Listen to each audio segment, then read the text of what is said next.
Saludos y bienvenidos a Átomos y Bits. La primavera ha venido, todo el mundo sabe cómo ha sido porque le corresponde. Y con la primavera, ¿qué es lo que llega con la primavera? También aquí en Átomos y Bits, las rebajas de primavera, claro, con Xiaomi, que es nuestro compañero de viaje en esta temporada también y que viene con sus rebajas de primavera hasta el día 26.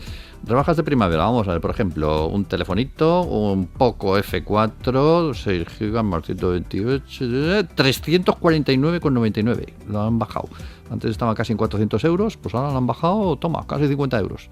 A ver, que no, es que el Poco no me gusta. Bueno, pues el Redmi 10, por ejemplo, 2022, está a 169,99. También lo han bajado, porque este estaba prácticamente en 200 euros.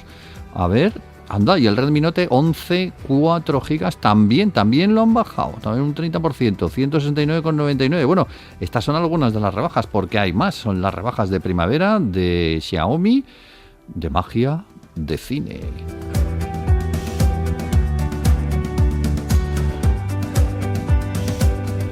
Lo que no hay rebajas es en los temas que tratamos aquí en Átomos y Bits, porque traemos lo último de la ciencia y de la tecnología, lo hacemos con la realización técnica de Esteban Novillo, con toda la información que tiene en su poder y que nos traslada rápida y fiablemente José Manuel Nieves, y aquí en el micrófono con el saludo de Pedro Pablo May.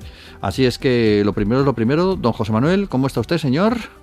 ¿Qué tal, Pedro Pablo? Fenomenal.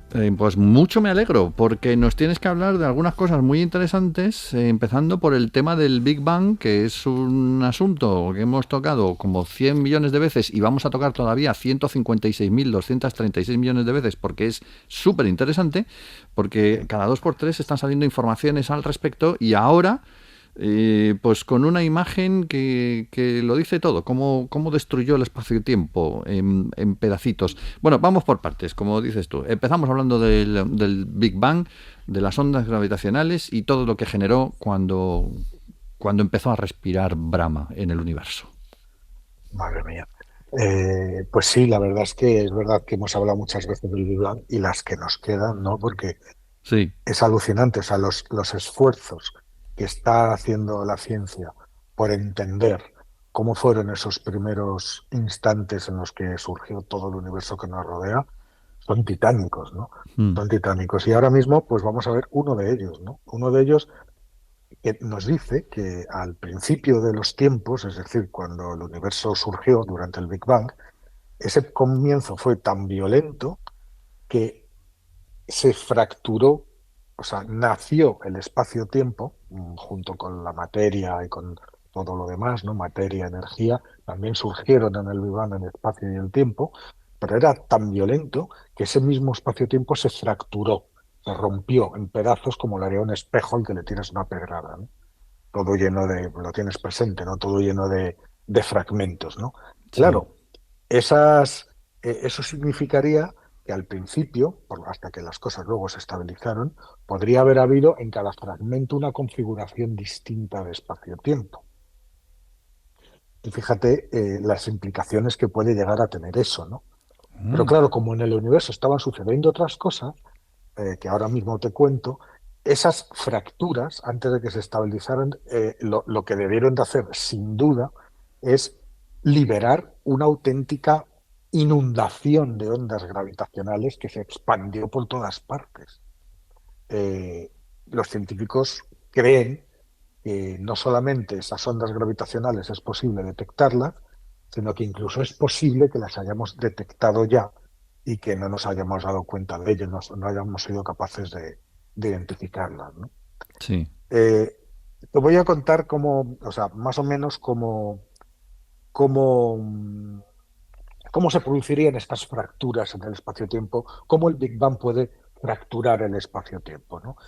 Al mismo tiempo que pasaba todo esto que te he dicho, resulta que las 4 fuerzas que gobiernan la naturaleza, que sabemos que son 4, que son el electromagnetismo, la gravedad y las 2 fuerzas nucleares, la fuerte, que es la que mantiene la cohesión de los núcleos atómicos, y la débil, que es la responsable de desintegraciones radiactivas, de la radiación y todo eso.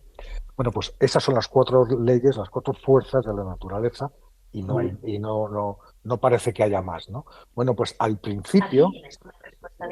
Una fuerza de la naturaleza está saliendo detrás de ti. Sí, hay que decir, Alexa, cállate. Alexa, para. Es que además arranca ya sola. Yo no he dicho el nombre ni nada que se parezca. Bueno, olvidemos este escabroso asunto. Sí, sí, sí. Es que le No, gusta pero esto participar. esto que quede claro para que se vea que hablamos aquí mucho también de tecnología y la utilizamos. Y esa es la mejor prueba, que la tienes ahí vigilándote. A lo mejor iba yo a decir algo que algún poder oscuro no quiere que se diga y ¡pum! Me lo has privado. Tú dilo. Venga, Bueno, vamos a jugárnosla. bueno, Hemos venido a pues jugar. menos mal que todavía no había empezado en serio. Bueno, pues que al principio esas cuatro fuerzas diferenciadas, ¿no? Que percibimos como diferentes, pues eran una sola. Estaban todas unidas en una única fuerza, unificada. Por supuesto, no sabemos cómo era ni cómo funcionaba esa fuerza única, ¿no? De hecho, hay muchos físicos que están buscando esta unificación de las fuerzas para encontrar un único marco teórico que explique toda la realidad desde lo pequeño a lo grande, cosa que ahora mismo no sabemos, ¿no? Pero bueno, lo que sí sabemos es que esa fuerza única, original, según el universo iba perdiendo esas condiciones terribles y siendo más amable, es decir, haciéndose cada vez más grande y enfriándose cada vez más, pues se fueron dividiendo, se fueron separando hasta que esa única fuerza se separó en las cuatro fuerzas actuales. La Sí. primera que se separó fue la gravedad, luego la nuclear fuerte, que es luego la nuclear débil y por fin la fuerza electromagnética. ¿Qué significa eso? Pues que en cada cambio, en cada separación es como, como si de un único ente se van separando trozos, ¿no? Y lo que antes era una cosa ahora son cuatro, que son las cuatro fuerzas. Sí. Bueno, pues en cada una de estas divisiones, pues todo el universo se remodelaba por completo, porque no era lo mismo tener una única fuerza que dos, ni que tres, ni que cuatro, ¿vale? Todo funcionaba distinto. ¿Y qué pasaba? Como cada fuerza tiene partículas que transportan esas fuerzas, pues surgieron nuevas partículas que reemplazaban a las de la fase anterior, las que solo podían existir cuando las fuerzas estaban unificadas y había unas condiciones mucho más extremas anteriores, ¿no? ¿Eso qué quiere decir? Pues que los campos cuánticos del espacio-tiempo que hacen o que marcan cómo se relacionan las partículas para construir la realidad, pues se reconfiguraron. Y al final, no sabemos si esto fue muy violento o no, pero estas transiciones de fase fueron modificando al universo y creando estas fracturas que se supone que son estas fracturas a las que me he referido antes en el espacio-tiempo y que generaron un gran número de ondas gravitacionales que podrían incluso haber sido detectadas ya. Tú imagínate que ese tipo de fracturas no son tan raras, ¿no? Porque cada vez que una de estas fuerzas del universo original se congela, digámoslo así, se separa de las demás y al final tenemos cuatro separadas, pues es una transición de fase. Y, Sí. y este tipo de fracturas de las que estamos hablando, imagínate cualquier tipo de transición de fase mucho más conocida. Por ejemplo, el agua. El agua, lo único que tienes que hacer es cambiar la temperatura y tiene varias transiciones de fase. Mm. A 100 grados o más es vapor, entre 0 y 100 grados hay una transición de fase y se transforma en líquido, de 100 grados para abajo hay otra transición de fase y se transforma en hielo. Sí. Es decir, es lo mismo, pero en tres estados diferentes. Bueno, pues la división entre cada uno de esos estados es una fractura. Pasaría lo mismo con las fuerzas, ¿no? Que se fueron, digámoslo así, a medida que el universo se hacía más grande y se enfriaba, se fueron congelando las fuerzas, ¿no? Que eran lo mismo, pero claro, en una transición de fase muy diferente. ¿Entiendes? Bueno, pues Sí. entonces, entre todas las transiciones de fase hay una especialmente significativa, que es la que haría posible estas fracturas en el espacio-tiempo, ¿no? Y por lo tanto esta inundación de ondas gravitacionales, que es la que se llama la transición de fase Good, que es la teoría general unificada. Mm. Esta sucedió muy pronto, apenas una fracción de segundo después del Big Bang. Y lo que hizo fue unificar, lo que hizo fue unir tres fuerzas que eran el electromagnetismo y las dos fuerzas nucleares. Se quedó fuera la gravedad. Bueno, en una transición de fase de este tipo, los límites entre unas y otras, entre unos y otros fragmentos de ese espejo roto que sería el espacio-tiempo, no podrían haber durado mucho, porque si no, el universo no se habría podido desarrollar como hasta ahora, Claro. sino que hubo transformaciones en partículas, ¿vale? En partículas que iban preparando las siguientes generaciones a medida que esta fuerza unificada se iba rompiendo, ¿no? Total, que esta desintegración en otras partículas, ya sean las que conocemos, ya sean materia oscura o sea lo que fuera, junto con el movimiento de las propias fracturas que ondulaban, porque nosotros pensamos en un espejo como una cosa rígida, pero cuando piensas en el espacio-tiempo todo se menea, ¿no? No es material ni sólido. Bueno, pues esta avalancha de ondas gravitacionales podría haber perdurado hasta el universo actual. ¿Qué hay que hacer ahora? Encontrarlas. Es posible, decían los científicos, que las hayamos encontrado ya Ya. y no con uno de los detectores que existen, porque serían demasiado sutiles, sino con otra técnica que es mucho más sofisticada y que existe para intentar observar ondas gravitacionales desde mucho antes de que existieran los detectores que tenemos ahora, ¿no? Es estudiando los cuásares. Ah, claro. Eh, un cuásar es una cosa muy violenta, entonces tú lo que tienes que hacer es buscar perdón, los cuásares no, los púlsares, no, que me he equivocado. Ujú. Los púlsares son estrellas, restos de estrellas de neutrones que giran muy rápidamente, ¿vale? Y que el giro es tan preciso que puedes calibrar un reloj atómico, ¿no?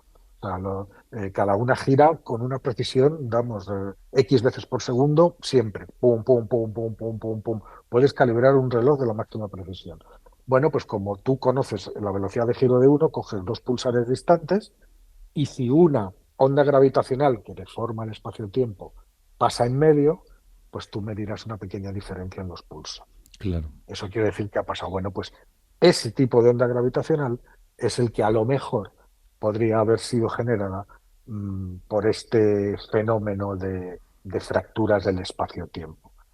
Lo que hay que hacer es buscarlas, poner en marcha experimentos mucho más fiables y si eso es así, si el resultado se mantiene y se confirma que eso es así, pues estaríamos ante una victoria enorme para la física porque sería la primera vez que se tiene una prueba concreta de esas transiciones de fase de la gran teoría unificada de Wood. Y Mm, claro, desde luego eso nos abriría pues una nueva era en la física, ¿no? mm. Con descubrimientos que, imagínate, imposible incluso de imaginar ahora mismo. El sueño de Sheldon Cooper. Bueno, no lo sé. Sí, De todas maneras, vemos que hay muchísimo trabajo todavía por realizar, porque es que estamos como Sócrates, cuanto más sabemos, más nos damos cuenta de lo poco que sabemos, ¿no? A medida que claro, vamos estudiando el universo. es normal. A ver, teorías puede haber muchas, ¿no? Puede haber muchas.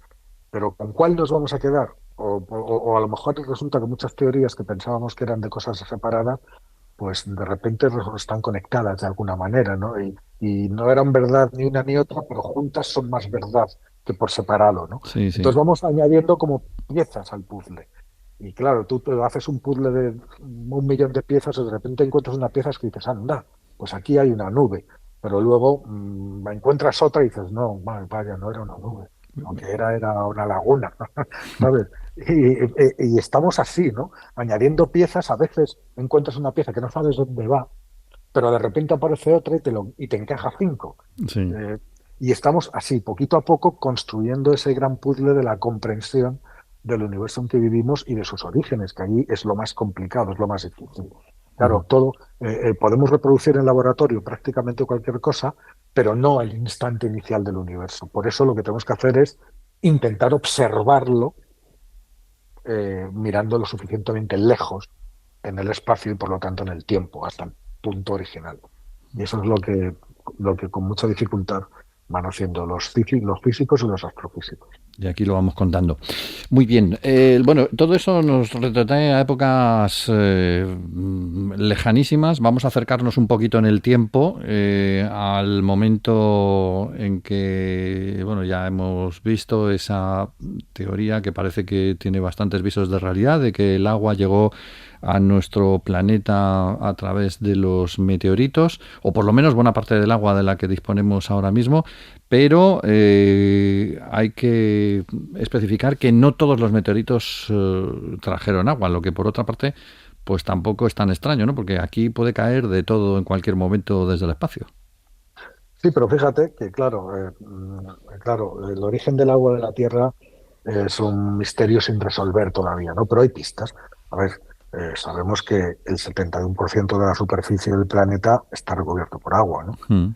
Eh, y hay dos ideas de cómo llegó toda ese agua, de dónde llegó. Bueno, pues por un lado, algunos piensan que fue a caballo, o sea, transportada, no como charcos, sino como hidrógeno y oxígeno que se mezclaron después al caer de incontables impactos de cometas y de asteroides, muy ricos en hidrógeno y en oxígeno, y con el calor de las caídas y de las explosiones, ¿sabes?, en las entradas en la atmósfera, Mm. se fusionaron y entonces liberaron agua al caer y claro, una, otra, pues así se fueron llenando las cuencas. Y otros dicen que no, que el agua estaba ya, digámoslo así, incluida en el pack original de materiales a partir de los que se formó la Tierra y que se quedó atrapada también. No tienes que pensar de nuevo en agua con estado líquido, salvo excepciones, sino en los elementos que componen el agua, que son hidrógeno y oxígeno, que en cuanto los combines tienes agua. Bueno, pues se Sí. quedó atrapada en las rocas que formaron la propia Tierra y después, de determinadas condiciones, se fueron liberando poco a poco. Y esa sería la segunda teoría.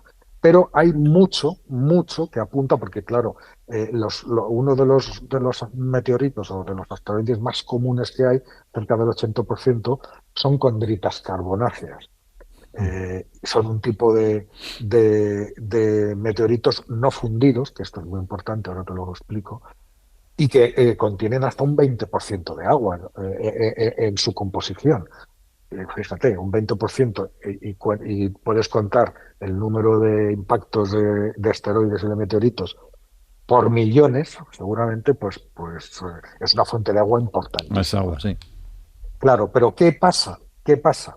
Pues que un equipo de investigadores se ha dado cuenta, como bien has dicho al principio, de que no todas las rocas espaciales tienen agua y que los meteoritos, o sea, pueden dividirse, se dividen en muchas categorías, pero que hay dos tipos que son los derretidos y los no derretidos.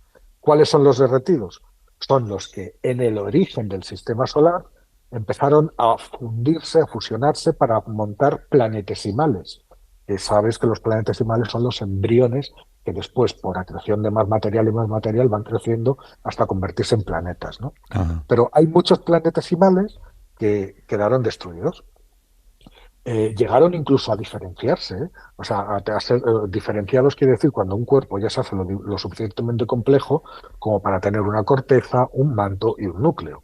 Es decir, había planetesimales pero claro, en esos tiempos tan violentos en los que todo chocaba con todo, pues muchos planetesimales quedaban destruidos y pues, ¿cuál era el resultado? Un mogollón enorme de meteoritos por ahí.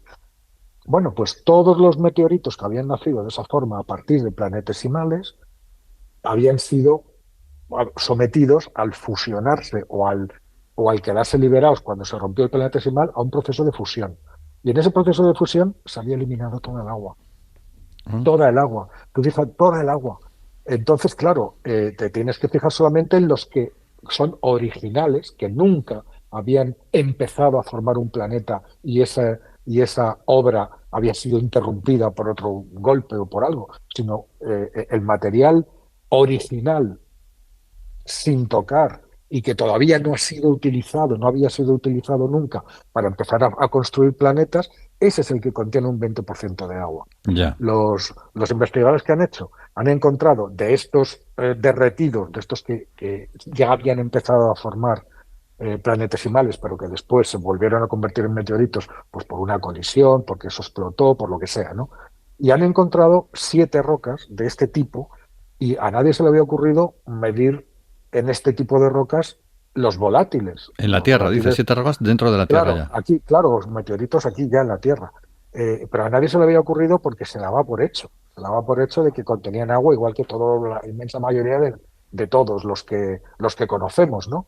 Pues estos han cogido estos 7 y han medido y han visto que no es que no hubiera poca agua, es que de un 20% que tienen las condritas carbonáceas, que son, digamos, las originales, las que no se habían estrenado en este proceso de fabricar planetas y no habían sufrido fusión, por lo tanto, bueno, pues estas que sí habían sufrido fusión tenían 2 partes por millón de agua, es Ya. decir, un 0,002% de agua. Una diferencia brutal, enorme, ¿no? Entonces, claro, esto se unía a otra creencia, que pensaba que los meteoritos y las rocas que venían de la parte externa del sistema solar tendrían mucho más agua que los de la parte interna. ¿Por qué? Pues porque los de fuera están más lejos del Sol, están sometidos a menos calor, hay mucho más hielo y cuando todo eso viene y choca aquí, todo ese hielo lo transforma en agua y nos lo trajo hasta aquí. Bueno, pues este estudio nos demuestra que da igual, vengan de donde vengan, si esos meteoritos derretidos han sufrido estos procesos de fusión, toda el agua que podían tener ha desaparecido por completo. Con lo cual reduce mucho la cantidad de meteoritos aptos para llenar las cuencas oceánicas con su agua. Lo cual Y apoya claro, entonces la teoría de que también no, había agua no, aquí, ¿o no? no, a lo mejor resulta que la solución es una mezcla entre las dos cosas, Sí.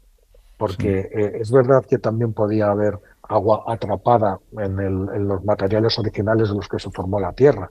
A lo mejor entre una cosa y la otra, pues acabamos teniendo toda el agua que tenemos, pero es un misterio que todavía no está resuelto, porque no está resuelto del todo, pero que este dato es muy importante, es muy interesante a tenerlo en cuenta, porque, a ver, no puede ser que de ahí arriba no viniera tanta agua como la que pensábamos. Y esto además nos sirve para buscar eh, formas de vida y agua en otros planetas. Si conocemos esto y sabemos cómo funciona el proceso aquí, pues será mucho más fácil aplicarlo en cualquier otro lugar, ¿no? Claro. Así que un pasito más, una vez más.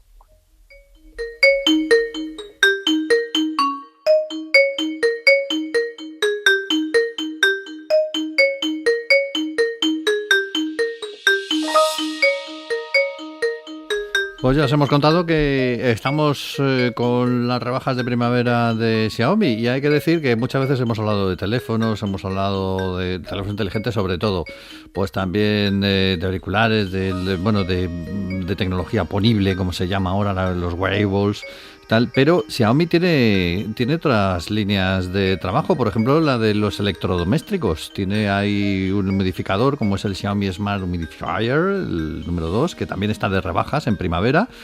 Una esterilización y purificación, vamos, para tu mayor comodidad del agua. Está ahora mismo, por ejemplo, mira, un 10% menos, 59,99, ha bajado de 69,99. También la limpiadora, la Xiaomi Vacuum Cleaner G11, que ahora está en 349, está bajado 100 euros, de 449,99 que estaba.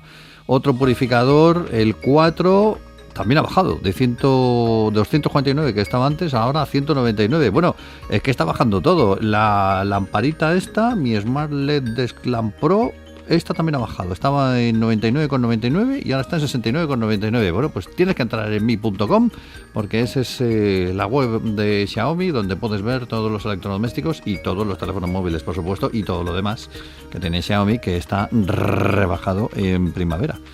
Xiaomi de magia de cine. Y en este apartado dedicado a la tecnología y a los cacharritos diversos, hoy tenemos que hablar de unos auriculares en concreto que son los Nothing Ear, o sea, que no llevas nada en la oreja o que en teoría se supone que no parece que lo lleves, ¿no? Bueno, estos son los Nothing Ear 2. Bueno, Nothing, no, como sabes, o deberías saber, Lo sé, lo si, sé. si escuchas este programa, Lo sé, lo sé. pues es una marca muy nueva, ¿no? Que apenas tiene un año, ¿no? Y además es una marca europea, por una vez. Es verdad que uno de los fundadores viene de OnePlus. OnePlus es una marca china también, pero está hecha en los países nórdicos, en Suecia, tiene la sede en Inglaterra, es todo europeo. Y entonces es como la esperanza europea contra la invasión asiática de toda la tecnología que tenemos ahora mismo, ¿no? Lanzaron, lo primero que lanzaron fueron unos auriculares que se llamaban los Air 1. Después lanzaron otros que son los Air Stick, que cambiaba sobre todo el factor de forma, y al mismo tiempo que los Stick tendrían que haber lanzado hace 7 u 8 meses estos Air 2, pero no pudo ser. No pudo ser porque por la falta de materiales para poder lanzar los dos modelos al mismo tiempo, porque las características son parecidas, pero no pudieron, con lo cual han tenido que retrasarlo hasta ahora, y ahora es cuando salen estos Air 2. ¿Cuál es el signo distintivo de Nothing? Tanto en su primer teléfono, estamos a punto, que es el Nothing One, estamos a punto de ver el 2, pues es el diseño.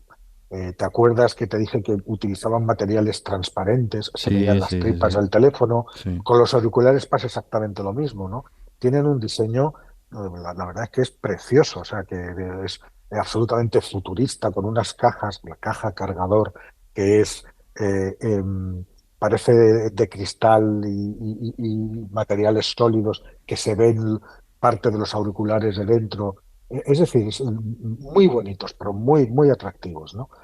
Y aparte de eso, estos Nothing 2 que salen ahora, acaban de salir, pues ya te digo, se parecen bastante a los Air Stick, pero tienen una serie de novedades. Por ejemplo, son más pequeños que los anteriores y compactos, la caja también es más pequeña, permite una carga mayor, o sea, ahora te permite hasta 36 horas de autonomía, que está muy bien, cargando varias veces con la carga interna de los auriculares que son de estos inalámbricos, ¿no? Sí. Pues cargándolos varias veces. Los drivers son de 11,6 milímetros, o sea, el audio son parecidos a los anteriores, pero el audio cambia, ¿no? Porque han utilizado otro tipo de materiales en la construcción, como grafeno, por ejemplo, que es durísimo y muy, muy, muy ligero. O sea, que son muy ligeros, como decías antes, cuando te los pones en el oído. El grafeno permite, fíjate tú las cosas, los agudos que sean más claros, y al mismo tiempo el otro material, que es poliuretano, que es más flexible, te permite unos graves más profundos, ¿no? Fíjate que para mejorar el sonido todavía más, porque se oyen excepcionalmente bien, hay unas dentro del auricular, hay unas cámaras vacías que son las que transmiten el audio, hacen posible que el audio se construya.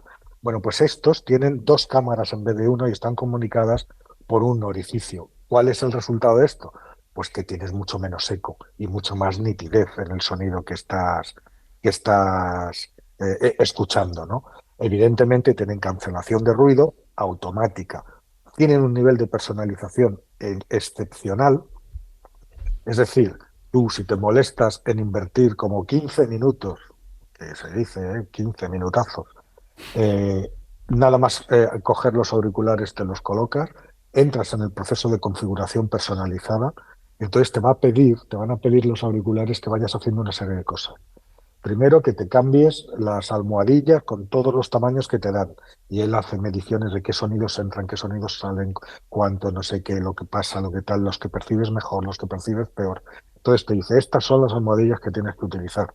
Después, en tu perfil de usuario, te hace escuchar una serie de sonidos eh, eh, eh, para que, como si estuvieras en el otorrino, vamos, que te pone Sí. sonidos y entonces se da cuenta de los sonidos que tú percibes mejor o de qué forma y tal. Y con todo eso configura un perfil de sonido que es el que a ti te va personalmente.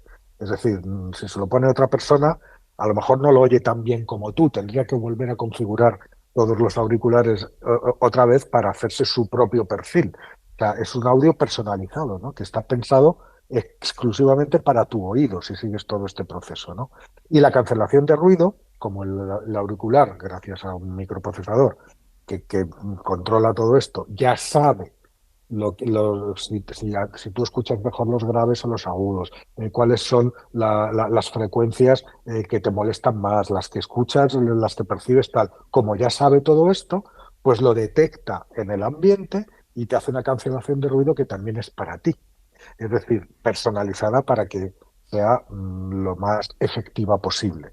Esto junto a una tecnología que se llama Clear Voice, que sirve para las llamadas, hace que cuando tú estás a lo mejor por la calle en un ambiente muy ruidoso y te llaman por teléfono, active esta cancelación de ruido personalizada para ti y tú puedas hablar por teléfono en medio de este caos sonoro que te rodea, ¿no? Es decir, tiene una serie de grandes tecnologías que van a facilitar mucho el uso de los auriculares, ¿no? Aparte de eso, se pueden conectar a dos dispositivos a la vez, ¿vale? Siempre que haya una llamada, tú imagínate que estás escuchando, no sé, pues estás escuchando música que la estás cogiendo por Bluetooth, ¿no? Bueno, y de repente te llaman, bueno, pues desde otro dispositivo, bueno, pues se interrumpe, tú hablas, pero es que eso también se hacía con otros, me dirás, sí, pero en el mismo teléfono, pero si tú estás conectado con Bluetooth con otro dispositivo distinto, no pierdes la conexión a ese segundo dispositivo. Bueno, en fin, que tiene toda una serie de cosas, ¿no? Y ya te digo, la batería dura un poco más, tiene carga rápida. Los controles, los primeros tenían un sistema que era tap-tap, de dar dos toques en el propio brazo del auricular. Han visto que podías dar toques accidentales y que eso podías pasar de canción sin querer y cosas así, y han vuelto a los controles dentro del palito a presión, o sea, tienes que presionar. Oye, una cosa importante, ¿cuánto de esto El cuánto? precio. ¿De esto cuánto? El precio son, pues, salen a 149 euros. Uy, espérate. Estos, Aquí estos tengo 6 euros auriculares. como mucho. Pues no te da ni para la caja. Pues bueno, aquí los tenemos.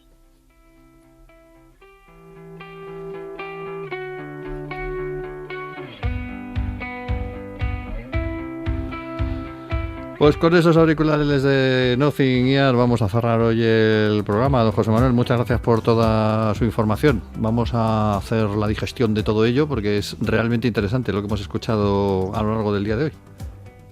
Pues estupendo, pues nos vemos la semana que viene. Con La semana que viene.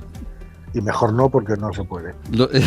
Me lo has quitado de la boca, efectivamente. Mejor no, porque no se puede. No, señor. Ahí estamos, con Esteban Novillo en la realización técnica, con José Manuel Neves contándonos lo último de lo último, con la invitada especial Alexa ahí de fondo, y saludos de Pedro Pablo May en este programa que cada semana intenta acercarnos de la mejor manera posible a las maravillas de la ciencia y de la técnica que tenemos a nuestro alrededor. Hasta la semana próxima.